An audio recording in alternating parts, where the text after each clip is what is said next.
Hello! Ito pong muli si Nanette ng Net Cooking. Ngayong araw na ito ay magluluto po tayo ng beef stroganoff. At ito po ang mga kailangan natin sa pagluluto. Ang gagamitin ko po dito ay yung thinly slice of beef, then mushrooms, onion, garlic, butter, ground black pepper, and salt, then flour. Gagamit din po tayo dito ng beef broth. Then, tomato puree, red wine, mustard. So, gagamit din po tayo dito ng mustard. Then, fresh cream or heavy cream. Okay, at gagamit din po tayo dito siyempre ng cooking oil at konting water. Okay, umpisahan na po natin ang pagluluto po natin sa ating beef stroganoff. Then ngayon, ang una po nating gagawin, so itong ating beef ay i-season natin ng brown black pepper and salt. Then haluin natin mabuti.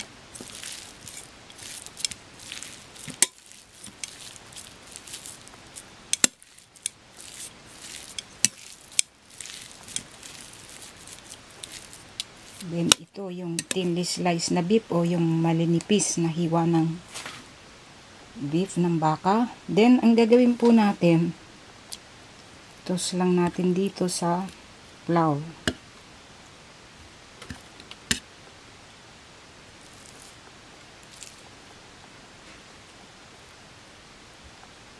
Okay, tatapusin lang po natin yung i-coat ng flour itong ating beef. Then, ipa-fry po natin ito sa cooking oil.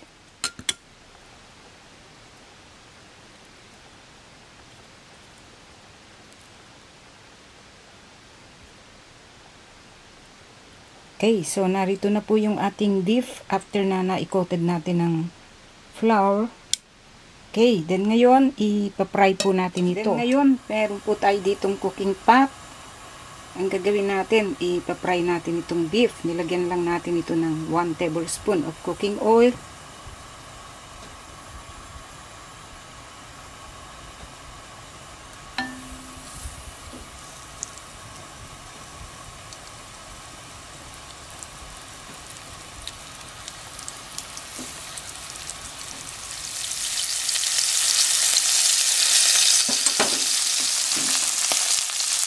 Then, nailagay na natin lahat dito yung ating beef.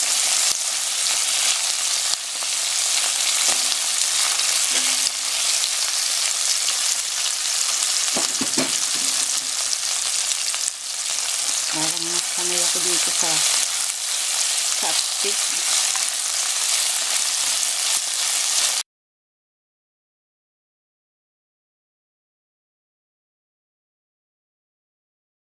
Pag na tansya natin na na-fry na yung flour, so pwede na po natin itong hanguin. Okay na po ito. Ang gagawin natin, alisin muna natin dito ito.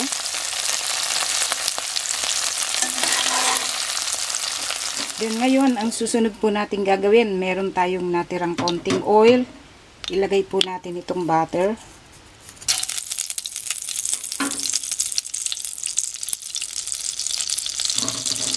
Then, itong sliced garlic.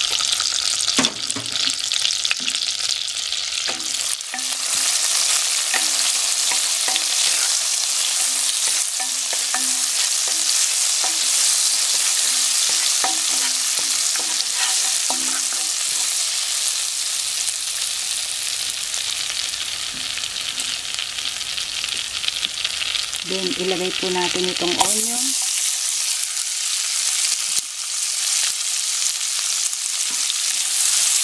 So, hintayin po natin maluto yung onion before natin ilagay yung mushroom. Then, ngayon, okay na po itong onion. So, ilalagay natin yung mushroom.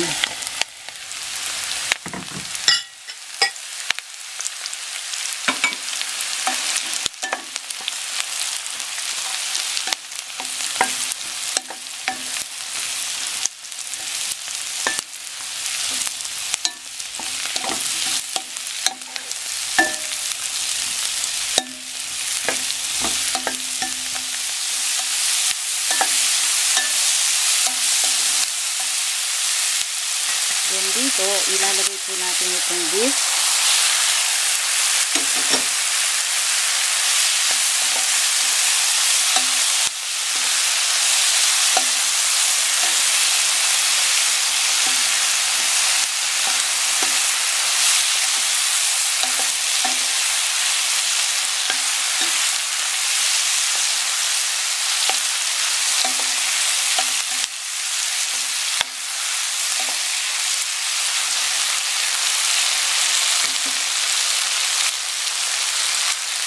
Then, yung ating beef broth.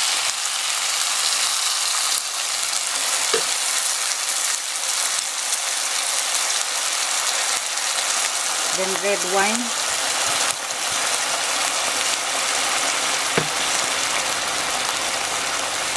Tomato puree.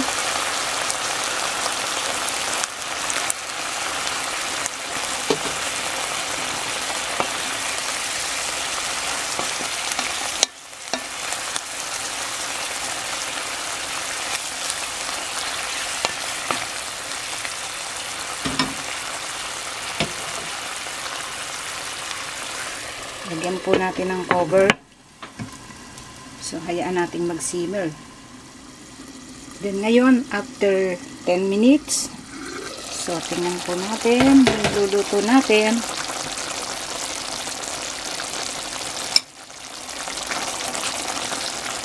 Then, dito po, lagyan po natin ng mustard. So, 1 tablespoon of mustard.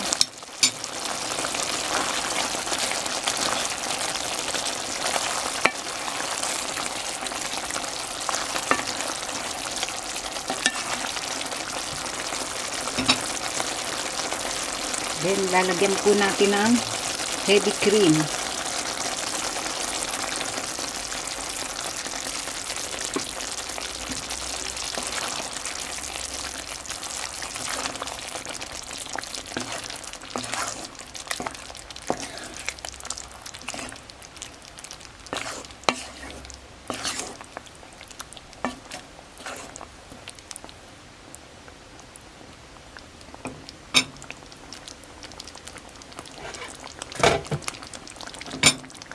Okay, then minsang pagkulo pa at okay na po ito. So, hintayin natin medyo kumulo pa ng ilang seconds. Then, after few seconds na pagkulo with heavy cream. So, okay na po ito. Pwede na natin i-turn off yung heat. At ngayon, pwede na po natin itong i-serve at kainin. So, ito pong beef stroganoff, ma-serve natin ito with steamed rice, fried rice, or pasta. Then, ngayon, narito na po yung ating beef stroganoff. Then, ang gagawin po natin, meron tayo ditong steamed rice. So, pwede rin po yung fried rice or pasta.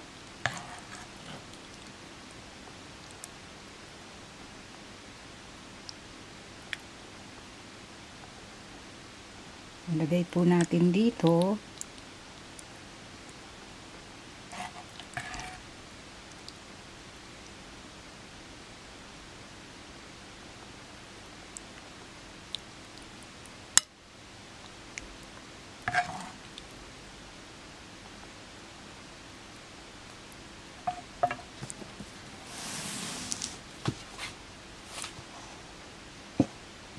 Then here, pwede po natin ulit lagyan ng heavy cream sa pinaka-top.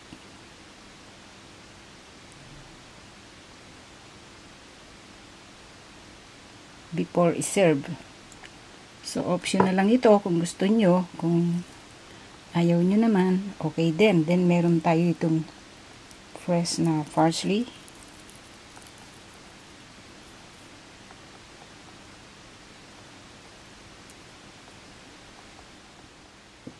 Then ngayon, ito po ang kinalabasan sa pagkakaluto po natin sa ating beef stroganoff. Sana po nagustuhan nyo ang pagkakaluto po natin sa reseping ito. Marami pong salamat. Ito pong muli si Nanette ng Net Cooking. Thanks po. Bye!